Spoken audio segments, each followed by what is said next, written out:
Генрих, добрый день. Добрый день.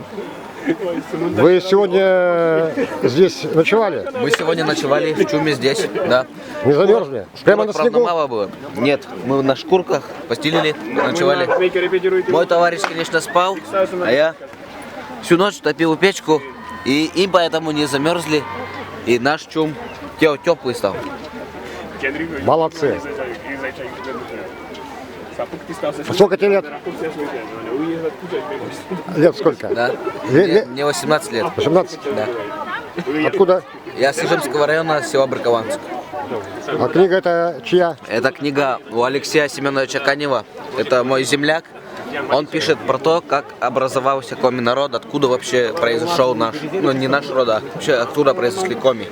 У него есть своя точка зрения, и он эту точку зрения описывает в своей Как книге. переводится коми?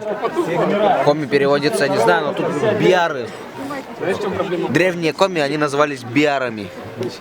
В моем понимании коми переводится так. К отцу матери идем. Очень умный человек это придумал. Что? К отцу матери идем. Ну. Согласен с этим? Почем эта книга? Почем эта книга? Я не знаю, почем эта книга. Мне подарил он сам, Алексей Семенович Канев. Я читал, мне понравилось. Ее можно приобрести у нас в Сыктывкаре в книжной лавке в Ордеме, магазин Ордем. Благодарю. Ага.